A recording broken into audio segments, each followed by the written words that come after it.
La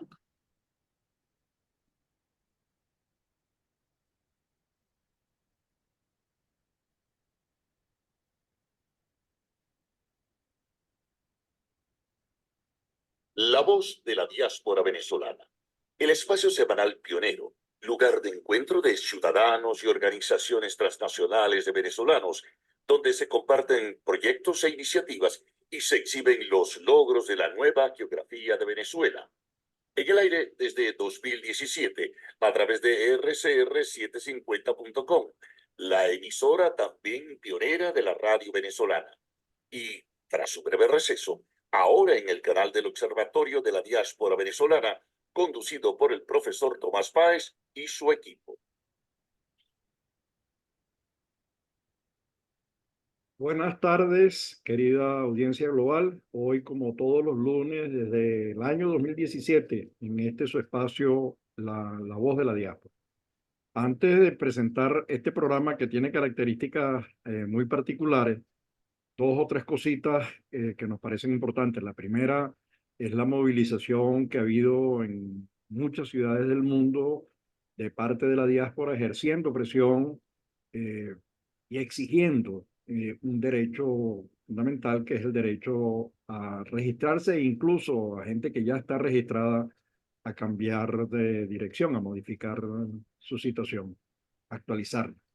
El gobierno está empeñado en impedir que el 20% de la población ejerza su derecho al voto, es decir, los más de 6 millones de posibles votantes que tenemos en la diáspora.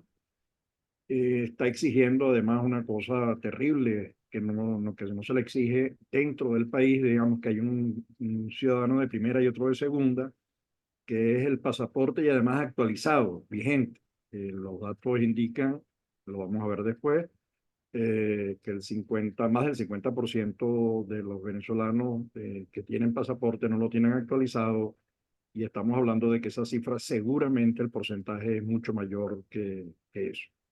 Ese derecho hay que exigirlo, hay que reclamarlo porque no puede haber dos tipos de venezolanos. El segundo tema es el de la reciente asedio, invasión del espacio de la Embajada Mexicana, que es territorio mexicano por parte de las autoridades ecuatorianas. Eso es inadmisible, eso rompe y quiebra la Convención de Viena. Es una pésima acción que habla muy mal de la democracia, que afecta mucho el desarrollo de la democracia, que afecta mucho la institucionalidad.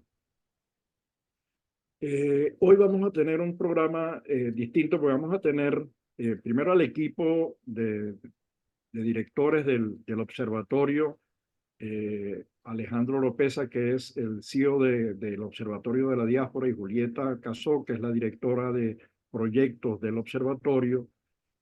Vamos a tener una conversa con Viviana Pacheco. Viviana dirige junto a Alejandro un programa de radio, Cuadernos Políticos, es decir, que está metida en el tema político, participó hace muy poco en la presentación que hicimos a un pequeño grupo de los resultados del estudio, pero además Viviana es psicólogo de la Universidad Pontificia Católica de la en Chile, es al mismo tiempo máster en la Universidad en Psicología Social en Barcelona, en la Universidad Autónoma de Barcelona, coach ontológico y profesional en la Universidad de Miami y miembro directora de la unidad de sedes de lo que tiene que ver con las dimensiones sociales de la democracia. Entonces, tener un interlocutor que escuchó la presentación, que está además muy cerca de lo que ocurre en Venezuela, pero al mismo tiempo con la posibilidad como de distanciarse un poco, nos parece que puede ser muy útil para todos nosotros, ayudarnos a comprender parte de la información que se ha generado. Comienzo preguntándole qué viste tú en la presentación? ¿Qué dimensiones te llamaron la atención? Después te comento las mías y les preguntaremos a Julieta y a Alejandro por las de ellos, pero ¿cuál es tu impresión? ¿Qué comentarios tienes acerca de los datos que allí viste? Bueno, muchas gracias por invitarme a este espacio, por considerar esta opinión. Se agradecen estos espacios de discusión y sobre todo, primero felicitarlos por el esfuerzo de hacer esta investigación. La diáspora venezolana es un tema que está presente en toda América Latina, que impacta en los diversos niveles, no solo como una preocupación particular de los distintos estados, sino también de las personas, ¿no? Ha abierto una serie de debates respecto de cómo regular la migración y otra serie de debates a nivel de encuentros sociales, de cómo se construyen las identidades. Se han abierto espacios de xenofobia, cómo aparecen eh, movimientos, ¿cierto?, que empiezan a rechazar la movilidad de otras personas, etcétera. Es decir, ha tenido un impacto evidente en América Latina y se conoce poco, ¿no? Se conoce poco, entre otras cosas, porque efectivamente ha sido un proceso bastante poco ordenado. Entonces, ha habido, sí, un porcentaje importante de personas que llegan como pueden a los distintos países y no todos los países han estado preparados para poder incorporarlos a la vida social, ¿no? Entonces, siempre se agradece una investigación de este tipo, que pueda entregar luces respecto del diseño de política. Ahora, dicho eso, efectivamente, después de ver los datos, ¿qué cosas creo yo que me impresionaron? Primero, el nivel de respuesta. Creo que tener más de 1000 y tantas respuestas a un cuestionario que era bastante extenso, yo creo que da cuenta de un interés, efectivamente, por darse a conocer. Da cuenta, yo creo, de una suerte de interés de tener una voz, ¿no? De un espacio en que te puedan preguntar como venezolano, ¿cuál es tu situación? Todo esto pensando en que efectivamente cuando alguien migra, el nivel de posibilidad de participar activamente en la comunidad receptora es mucho más bajo, ¿no? Entre otras cosas, efectivamente, porque no estás dentro de la institucionalidad en algunos casos, y entre otros porque además se producen una serie de fenómenos emocionales en los cuales tú te sigues sintiendo una visita en un lugar, ¿no? Que más bien tienes que pedir permiso para hablar más que la oportunidad de poder expresarte. Entonces, primero da cuenta de eso, de la necesidad de expresarse de este grupo de personas, ¿no? Y sobre todo de expresarse su opinión en relación a lo que evidentemente es el origen de la migración venezolana, que tiene que ver con la democracia, la política, participación social, etcétera, ¿no? Es evidente que ese es el punto. Entonces, primero, como eso fue un dato muy relevante. El segundo aspecto que me quedó dando vuelta respecto de los resultados iniciales de este estudio es respecto de lo interesante que sería abrir la percepción de interés en la participación, ya sea por género y por grupo de edad y nivel socioeconómico. Yo creo que son algunas dimensiones importantes que abren preguntas respecto de la identidad del venezolano. Ustedes hablan de esta nueva geografía venezolana, pero esa nueva geografía se sustenta en que hay un sujeto venezolano, ¿no? Que esa es su identidad, que está en distintos lugares. Sin embargo, uno pudiera complejizar esa pregunta respecto de cómo es esa identidad, si es distinta entre los géneros. Ya habíamos revisado en otros estudios que conversamos con Alejandro en uno de los programas, que por ejemplo las mujeres han mostrado tener una mayor tendencia a ser más liberales que los hombres en las generaciones más jóvenes, por ejemplo. Entonces eso va marcando una cierta identidad. Y también hacer una diferenciación, te decía, etaria, porque ¿cómo podríamos nosotros hipotetizar o proyectar esta suerte de identidad venezolana en esta nueva geografía en jóvenes que a lo mejor nunca han vivido en Venezuela, ¿no? Ahora, O que ya lo está en su recuerdo, ¿sí? Y como último, ahora, y último, ok, como ok.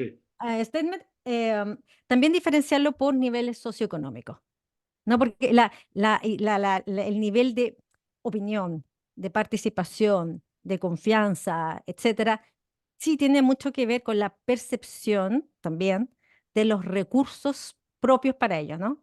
Y hablo de recursos, no solo recursos económicos, sino que también la percepción de las skills, ¿no? De las competencias que pueda tener una persona respecto de sí misma. Fíjate, Viviana, primero, mil gracias, pero es que cuando te estaba escuchando, me preguntaba en relación a la segunda pregunta, lo de la segmentación, decía, oye, yo acabo de estar en Brasil, en Roraima, y vi a la gente caminando, llegando a los albergues, en una situación, no, porque bueno, la situación en Venezuela es que la mayoría de la población está empobrecida, si estamos hablando de Mm. salarios que son inexplicables e ininteligibles para la gente que lo escucha. Yo me imagino a la gente que está pasando el Darién o a la gente que está pasando las trochas, las 800 trochas que hay entre Venezuela y Colombia, o los que se montan en los peñeros de Cumareo para salir a Aruba y Curazao. Yo no, responder este cuestionario Es como imposible. es como imposible, digamos, no están entonces, es verdad que hay una alta motivación, pero el hecho de no poder responder el cuestionario porque estás en una situación de sobrevivencia, eh, casi que dificulta Mm. poder establecer las diferencias y los distintos niveles de compromiso, ¿no?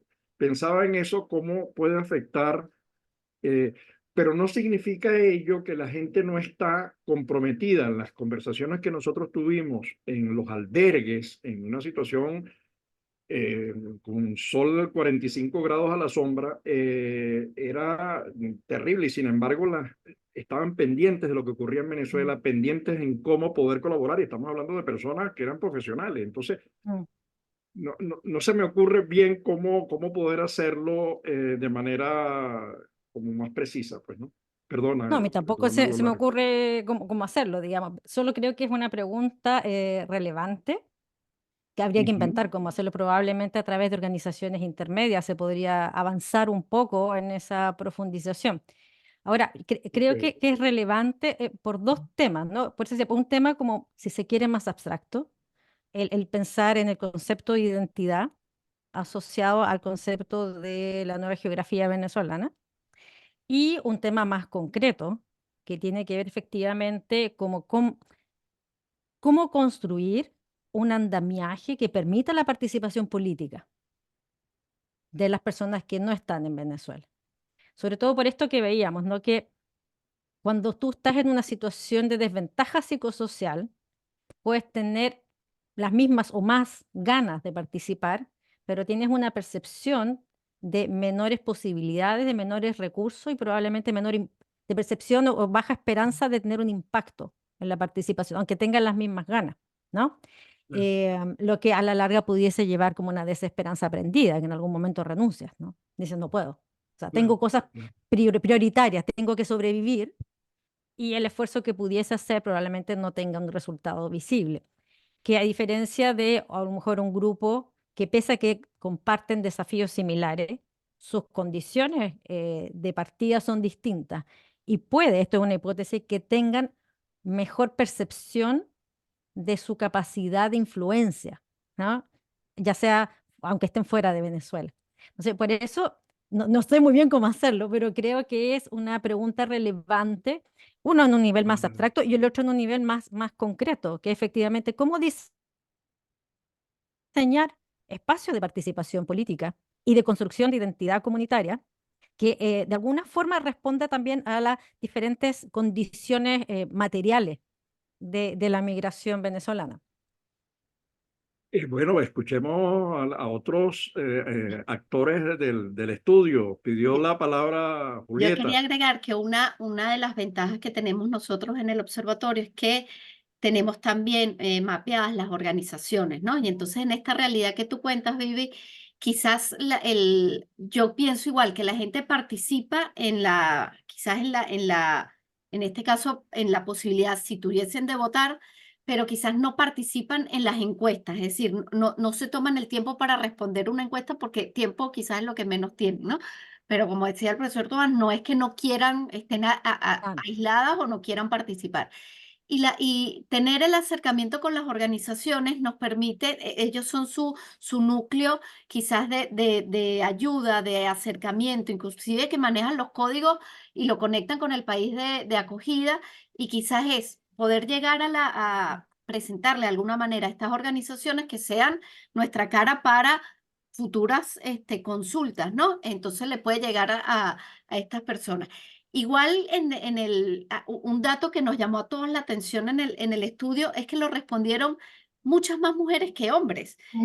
Respondió 56% más o sea, 56% mujeres y 43 hombres, que es raro a veces en esta, siempre están como iguales, ¿no?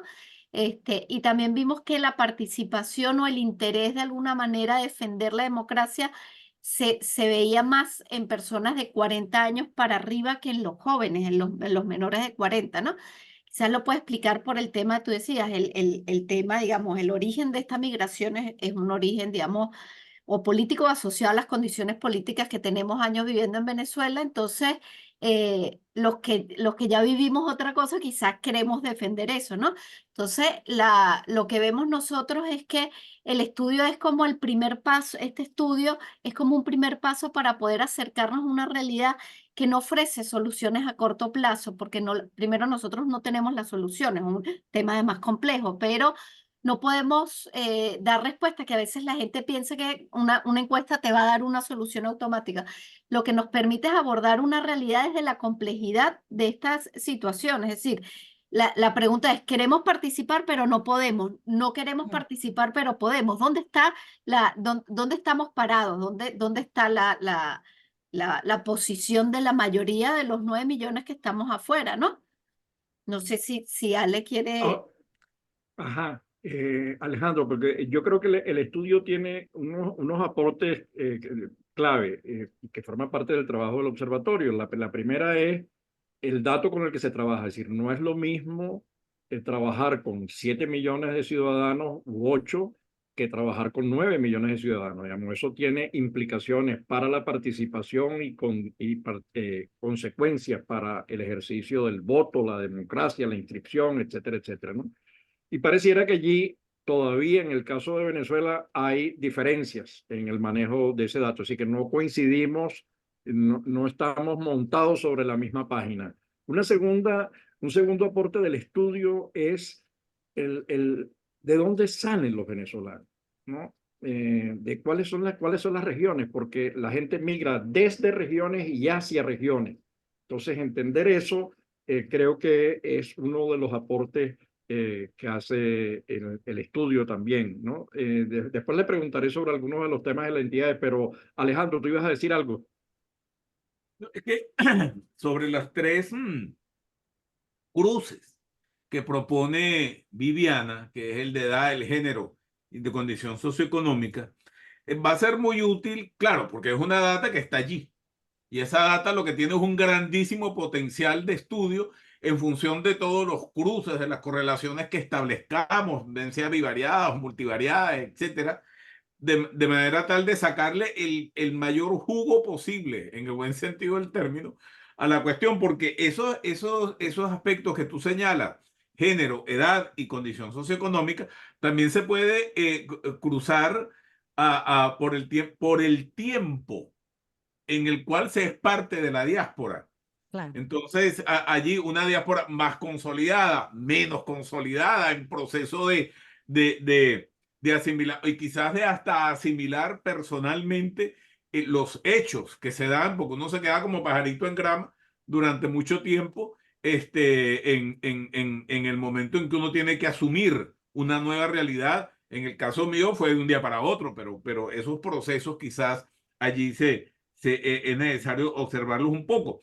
Y hay un punto clave que une las tres intervenciones de Tomás, Viviana y Julieta, que tiene que ver con dos hechos fundamentales. En primer lugar, primero, como ha dicho Tomás en muchas oportunidades, el ámbito, la condición de la xenofobia viene desde el propio Estado, desde el propio régimen venezolano, que no termina de aceptar o trata de disfrazar una realidad que es evidente, que es que el 30% de la población histórica que se le ha ido del país en un evento histórico en la historia de Venezuela, valga la cacofonía. Y eso, más allá de ese mirar para otro lado por parte del régimen, significa efectivamente un déficit de legislación, un déficit de reglamentación, tanto consular como de relaciones internacionales, etcétera, etcétera, para viabilizar de alguna manera el ejercicio de derechos.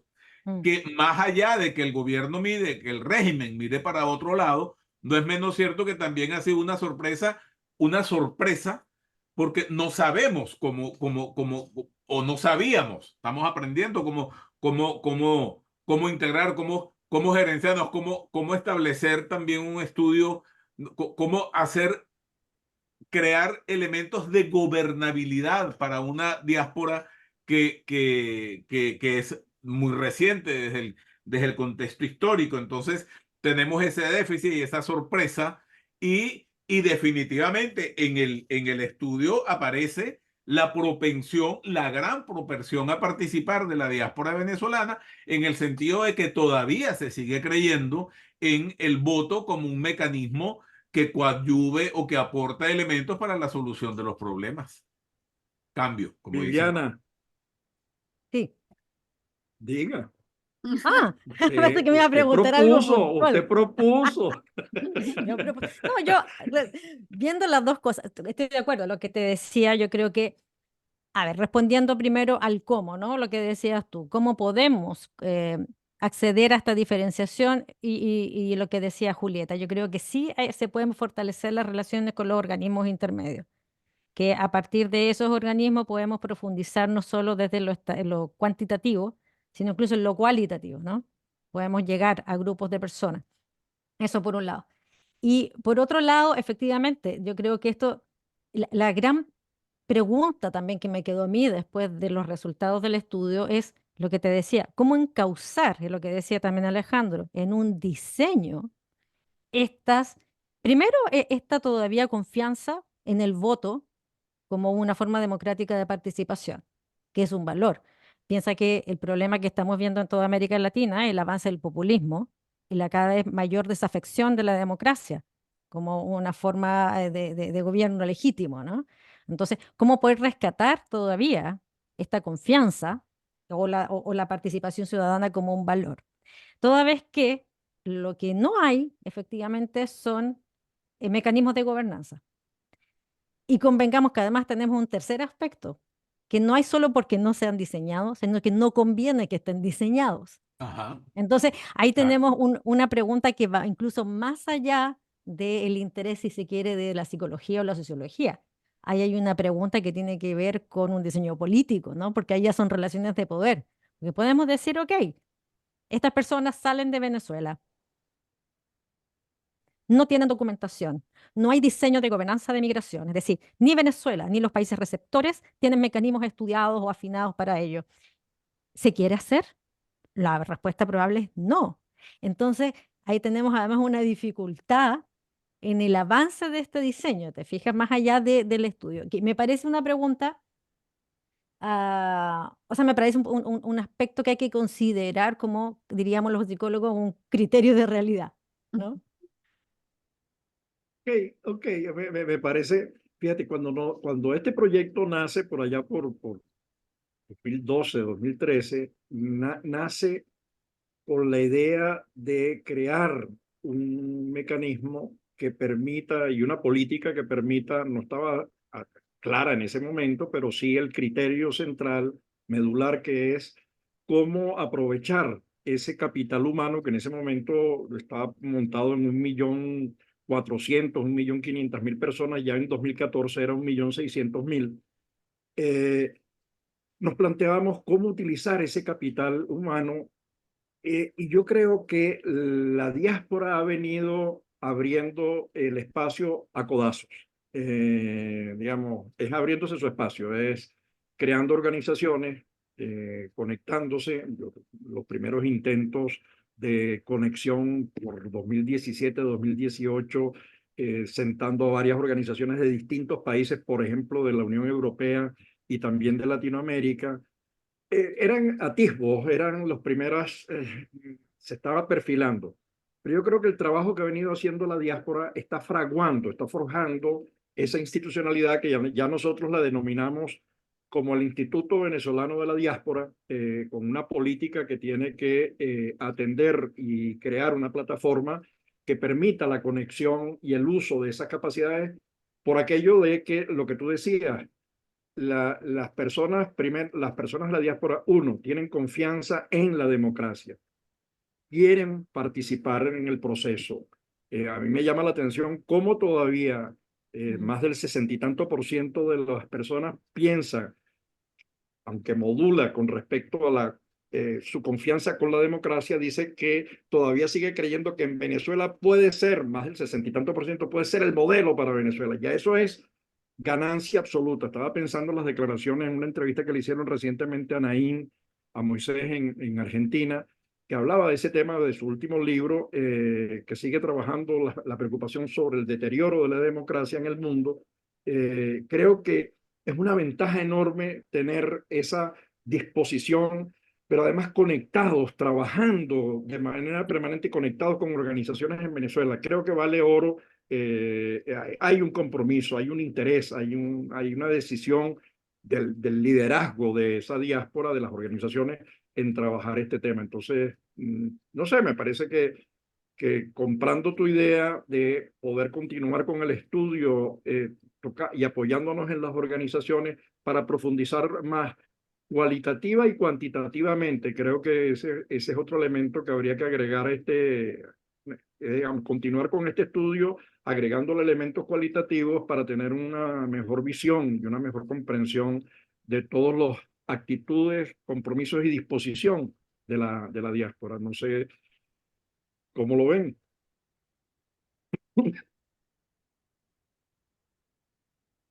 Callados, se quedaron callados. Te Dios quedado mío. callado. Estás muteado, Alejandro. Viviana tiene el testigo. Además, ella es la invitada y la consentida de hoy. No, claro, yo creo que, por ejemplo, a ver, me parece a mí que, por eso te digo que es un tremendo aporte el poder ya tener esta cantidad de personas disponibles para participar y contestar preguntas para poder seguir indagando. Porque hay una predisposición, lo que te decía, a participar y lo que también te da cuenta de una necesidad de expresión, ¿no? Como un espacio en que efectivamente haya voz venezolana, ¿cierto? Me parece que un tercer aspecto que pudiese, un tercero, ya voy como en el 10º, o una tercera línea también súper importante es trabajar al nivel de los liderazgos locales. No, porque, por ejemplo, para ver, estamos viendo que cómo avanzar, ¿cierto? En poder, me imagino yo, en como dos propósitos, ¿no? Uno, ayudar a los venezolanos a integrarse en las sociedades receptoras, ¿no? Pero dos, también mantener el vínculo con Venezuela. O sea, hay ahí como una tensión permanente, ¿no? Porque queremos saber quiénes son como venezolanos, lo que decías tú, interesante ver de qué regiones vienen, hacia dónde van, cuáles son sus motivaciones, cuál es su venezonalidad, ¿no? Pero también hay un interés, ¿cierto?, en conectar a estas personas que migran para facilitar su proceso de integración a las comunidades receptoras, ¿sí? Entonces, en ese movimiento hemos estado profundizando la relevancia de los organismos intermedios, porque esta creación de confianza, por ejemplo, en la sociedad receptora, tiene mucho que ver también con un cara a cara. Las relaciones de confianza, que son como muy abstractas, finalmente se construyen en una comunidad pequeña con algún sujeto identificable que represente la institucionalidad o lo abstracto. Entonces, volviendo a los organismos intermedios que pudiesen funcionar como bisagra, la relevancia también de ir incorporando o generando liderazgos locales, porque ese líder local es el que actúa como bisagra respecto de estos propósitos, ¿no? Es el líder local el que se transforma en la cara de Venezuela, es el Venezuela, ojo, es el Venezuela que llevo en el corazón, es el Venezuela que añoro, el Venezuela que perdí. Probablemente no es el Venezuela que hay, ¿no? Pero tiene que ver con ese imaginario histórico de la identidad y a la vez es la persona que me permite integrarme a la comunidad receptora, ¿no? Entonces, por ahí también hay otra línea de trabajo súper interesante en cómo poder ir identificando liderazgos locales. Sobre todo por lo que decías tú, no es lo mismo gestionar 1 millón de personas que 1/3 de la población venezolana fuera y que además está en todas partes, ¿no? Porque pudiéramos haber dicho, es 1/3 que se fue a 2 o 3 países, pero está en toda América Latina, en Estados Unidos, en Europa. Entonces, también hay una complejidad geográfica, ¿no? Para poder seguir avanzando en términos del propósito del estudio, ¿no? Yo quería, Sí, a yo ver, creo Julieta y que después Alejandro. Yo creo que algo también de interesante del estudio, que por eso era tan largo, es que nosotros tomamos en cuenta también ciertas percepciones en el país de acogida, es decir, no nos enfocamos únicamente a la visión del venezolano desde su relación con Venezuela, sino buscamos medir también niveles de integración, de satisfacción, esa percepción que tiene de mejora de su calidad de vida, más allá de los datos duros digamos, el trabajo, que te pueden medir una condición, ¿no? Y otra cosa es que levantamos datos que o corroboramos con estudios previos, datos que son muy difíciles de asimilar porque te parece una injusticia, el tema que comentaba Tomás al principio de lo de la cédula o lo del pasaporte, la realidad legal quizás de poder participar, pero de alguna manera creo yo que al poner en la balanza también esa percepción y decir, es verdad que no vamos a poder votar los migrantes venezolanos en esta elección, poder mostrarle también a la población, decir, pero seguimos creyendo en la democracia, ¿no? Y seguimos estando interesados con Venezuela, bien sea porque nos queda familia, porque asumimos que siempre vamos a hacer algo que podamos hacer con Venezuela. No es negar la realidad dura que nos está pasando, sino decir, esto no tiene que hacer como algunos discursos de que todo está perdido. Es decir, ser 9 millones de personas y buscar la manera, yo siempre recalco esto, no a corto plazo, sino a largo plazo, a mediano y largo plazo somos un país afuera de alguna manera, somos muchos afuera y que estamos haciendo una vida que nos permite mezclar un poco entre lo que recibimos y damos al país de acogida y lo que somos nosotros y vamos a poder aportar a Venezuela. Entonces, la visión, hay tantas cosas que se pueden sacar, la visión es compartir, nosotros tenemos que compartir con estos 1021 personas los resultados de la encuesta, compartirlo públicamente y también ver cómo lo interpreta cada uno, es decir, qué te da esperanza, qué te da angustia, te provoca participar, es decir, hay un montón de cosas que se van es como un examen de sangre, ves los valores y te dice, bueno, tengo que ir para acá, tengo que ir para acá, tengo que, ¿a qué le tengo que prestar atención?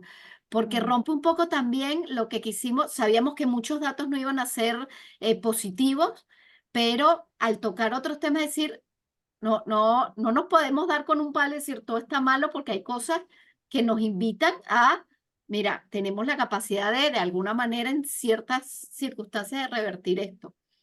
Es que a mí me parece eso desde un punto de vista como político, ¿no? Como que efectivamente los datos de la encuesta rompen con ese discurso, ¿no? Porque también hay un discurso en que mucha gente se pregunta, bueno, pero la gente que salió de Venezuela, ¿querrá participar? Es una pregunta legítima. ¿Querrá participar o se fue de una vez y ya es pasado? ¿Qué el nivel de esperanza tienen en que tengan impacto en Venezuela? O sea, una cosa como desesperanza aprendida o desinterés, que es una pregunta legítima. Sobre todo, a diferencia de lo que pasó hoy, que muchos hemos observado que curiosamente no ha habido muchas movilizaciones sociales de la diáspora frente a sus embajadas o en otros países, no ha sido algo como recurrente, ¿no? A diferencia de lo que me sorprendió hoy día lo que nos decías al inicio.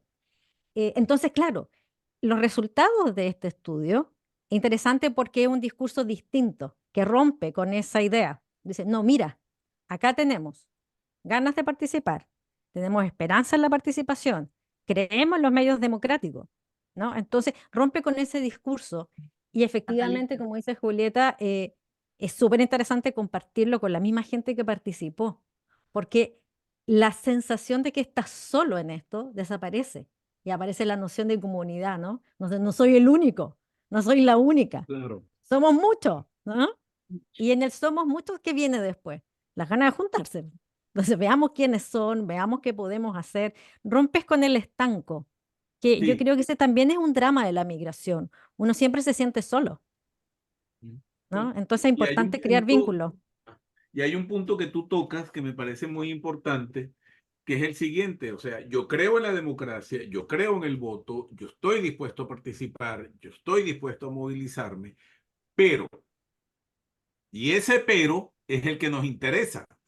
Porque entonces cuando tú miras los resultados de la confianza en la institucionalidad y en los diversos sectores dentro y fuera de Venezuela, tú ves cómo la percepción desde la distancia sobre la institucionalidad venezolana y los sectores venezolanos se viene al piso, va al piso. Pero esa misma confianza en los países, en las comunidades y en las instituciones de acogida se van arriba. Hay confianza en los mecanismos, en esa institucionalidad fuera, lo cual te permite concluir una cosa. Hay un tema de crisis de representatividad, Claro, ¿verdad? Hay un problema en que yo no quiero delegar la intermediación a factores en los cuales yo no confío. no Por confío. ejemplo, los partidos políticos que salen pero raspadísimos en el estudio. Y entonces, ok, yo estoy dispuesto a participar, yo creo en las posibilidades de representación, etcétera, pero esa institucionalidad que está en Venezuela no tiene capacidad de intermediar porque no tiene posibilidades de lograr que mi agenda social, mi agenda que es alternativa, nosotros en el observatorio hablamos mucho de un metaespacio público que surge a partir de esa nueva geografía, esa representatividad no me persigue ni satisface una nueva agenda social que surge en ese metaespacio público que ahora está extendido por el mundo entero. Entonces, Lo- es un tema muy complejo, ¿sí? Cambio. no, pensé que habías terminado, Sí, sí, ya, Alejandro, ya. porque creo que eso da pie para un poco ir como cerrando el programa, pero lo que decía Viviana y también Julieta, es aquí hay una información de enorme utilidad que necesita ser profundizada, sin duda, pero de enorme utilidad para el diseño de políticas, ¿no? De políticas públicas y de políticas para los partidos políticos, digamos, que un partido político asuma hoy, entienda hoy de dónde salen los venezolanos, de qué regiones, y cómo eso afecta incluso el número de votantes que hay en ese municipio o en esa localidad, es importantísimo. Eso no existía antes. Ahora está a la mano de los partidos políticos y de las instituciones. Saber que la mayoría de las personas que tienen pasaporte lo tienen vencido y constatarlo con el otro dato que Venezuela tiene el pasaporte más caro, entre los 3 más caros del mundo, junto a lo del Líbano y Siria, bueno, significa que para un venezolano que está trabajando, y ese dato también aparece allí, como si tiene exceso o no de recursos, significa un tercio del salario mensual. Oye, eso tiene un peso. Entonces, pareciera que el gobierno está llamando a los venezolanos a pagar para votar. Entonces, es así como, déjame ingresar una platica del derecho, digamos, déjame quitarte el derecho y págame por ejercerlo. Entonces, es una cosa complicadísima, pero es de una enorme utilidad para el... Hay un tema que yo estoy pensando en Sabater y estoy pensando, a mí el tema identidad nacional es un asunto que me llama la atención, ¿no? Porque a veces suena como, el tema lo que dice Sabater es que el nacionalismo es así como la apendicitis, ¿no? Tú tienes el apéndice y listo, digamos, apendicitis es cuando sufres del apéndice, ¿no? pareciera que el nacionalismo es el sufrimiento de... Entonces, y eso lo veíamos nosotros en los focus group que del estudio, la gente decía, nosotros en Venezuela tenemos las mejores playas del mundo. Bueno, resulta que sí, tenemos unas playas bonitas, pero hay otras playas bonitas en el mundo, ojo, ¿no? Tenemos a las mujeres más bellas del mundo, cosa que es cierta, pero también hay muchas mujeres bellas en otros países del mundo. Tenemos la montaña más grande del mundo, el río más grande, digamos,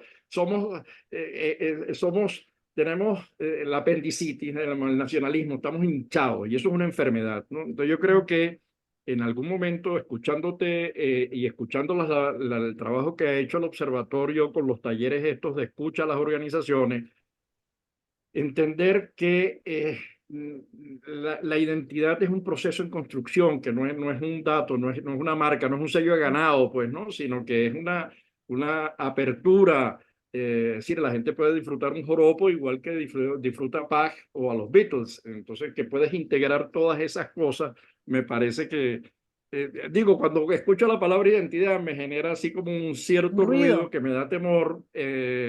Y quiero entenderla más bien como un sentido dinámico, un sentido de crecimiento. Es decir, uno se hace más grande cuando dominas, además de tu idioma, el español, dominas también el inglés. Digamos, puedes incorporar Claro. a tu vida una nueva información, nuevos autores que de otra manera a lo mejor no conocerías. Entonces, Es que eso es ves súper nuevos, interesante. Es súper ¿no? interesante porque hay dándole una vuelta a eso, que la migración está lleno de como de statement, como de afirmaciones pesimistas, ¿no? Que lo tiene, sí, es problemática, por defecto es problemático. Porque no estamos hablando de movilidad, no estamos hablando de alguien que se va porque le ofrecieron un tremendo trabajo en otro lado, que esa es una decisión libre, ¿no? Entonces, la migración en general es un movimiento forzado. Entonces, cuando hay un movimiento forzado, efectivamente tienes un duelo, porque dejas, pierdes. Y ahí corres el riesgo de idealizar. Como dice el dicho, no hay muerto malo, ¿no? No idealizas lo que pierdes. Entonces, nos perdemos uno de los aspectos que sí uno puede mirar es luminoso de la migración, que te permite ampliar fronteras, conocer cosas que probablemente no habrías conocido en otras circunstancias, incorporar nuevas lenguas, nuevas personas, nuevos paisajes, nuevas cosmovisiones, ¿no? Y eso sí es un lado luminoso de la migración y que tiende a verse poco y se corre el riesgo, como dices tú, de que se pierda, ¿no? Que en vez de vivir esto que ya te tocó, bueno, por lo menos sácale un provecho positivo, ¿no? Pero en el caso venezolano, fíjate una cosa. ¿Qué pasa en Venezuela en el particular al que nos estamos refiriendo de esa identidad cultural? Es que la identidad venezolana es una identidad de retazos. ¿Por qué? Porque nosotros, antes de ser un pueblo migrante, hoy en día, que es una sorpresa para todos, como insisto, no es menos cierto que nosotros fuimos durante muchísimos años país de puerta abierta y casas de puertas abiertas. Entonces, en Venezuela es tan común hablar de comida china venezolana como de comer espaguetis con caraotas y queso blanco. ¿Me entiendes? Entonces, ese sincretismo Mm. que de alguna manera permite pudiésemos decir, a mí tampoco me gusta el término de identidad cultural, pero permite un dinamismo, una gran movilidad de construcción sucesiva, de evolución de lo que es esa identidad cultural nuestra, pero eso siempre ha existido, porque nosotros entendemos el italiano, el portugués, el español, por supuesto, y a Venezuela le llamaban en algún momento la octava isla de las Islas Canarias.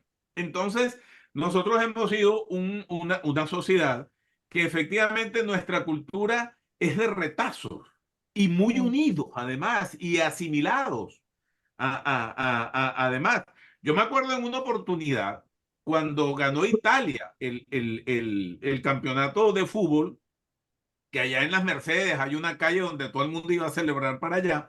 Y yo me acuerdo haber visto señores italianos viejos bailando tarantela en la calle. Era su espacio público. Y tenía el derecho de bailar la tarantela ahí. Y la bailó. Y lo aplaudimos. Entonces, Es otra cosa ese tema de la identidad cultural en Venezuela. Lo cual habla de la facilidad que tiene el venezolano para integrarse, porque Exacto. siempre tuvo un Claro. libanés, un Exacto. chino, un portugués, un italiano al lado, digamos, siempre Sí. entendió, estaba presto hasta hablar árabe incluso, y si no lo Sí, inventaba. sí, sí. Pero y me sigue quedo, siendo de puertas abiertas, además. Seguimos siendo de puertas abiertas fuera de Venezuela. Eso es una lo que, característica clave. lo que pasa es que Venezuela en este momento solo recibe chinos y cubanos, entonces, y rusos y polacos. Entonces, digamos, ha cambiado. Más bien, yo creo que ese es un tema interesante para hacerlo con cuadernos políticos, con el programa de ustedes, cómo la diáspora genera una geopolítica alterna a la que construye el gobierno. Claro. Mientras el gobierno negocia con Irán, Turquía, Rusia, China, los venezolanos se van a España, Italia, Portugal, a Francia, Alemania, Suecia, Colombia, por supuesto, Estados Unidos, una geopolítica alterna, es decir, la diáspora conserva las relaciones de Venezuela históricas, mientras que el gobierno, pero ese es otro tema, me parece que deberíamos dedicarle un espacio, pero hay un punto que señaló Viviana, que a mí me parece importante, incluso ya para ir cerrando el programa, que es cómo en la construcción de identidades vas estableciendo y vas ampliando relaciones. Y es exactamente el principio en el que se monta el Instituto Venezolano de la Diáspora y la plataforma, que es ese nuevo capital relacional que tienen los venezolanos en el mundo en términos de conocimiento. Es decir, tener una persona que conozca las diferencias. Cuando uno habla de Latinoamérica, Latinoamérica no es una.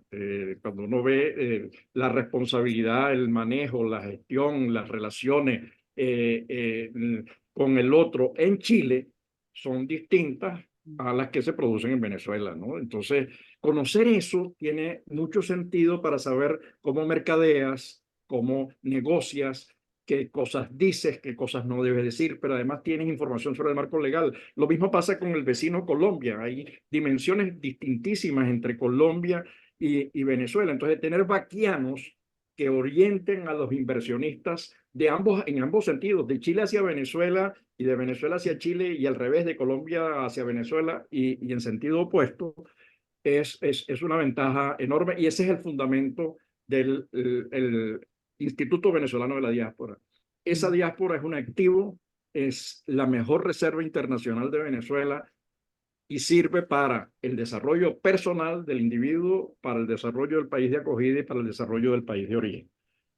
Yo quiero agradecerles a todos, no sé si alguien quiere cerrar el programa, pero quiero agradecerles a todos, a los tres, esta participación en este espacio, poder hablar del estudio que creo que le vamos a dar continuidad y va a seguir arrojando información para el diseño de políticas públicas orientadas a relacionar a Venezuela con su diáspora y a la diáspora con Venezuela en esa nueva geografía que se está construyendo. No sé si alguien de ustedes quiere decir algo. Agradecer la oportunidad de participar de esta iniciativa tan bonita.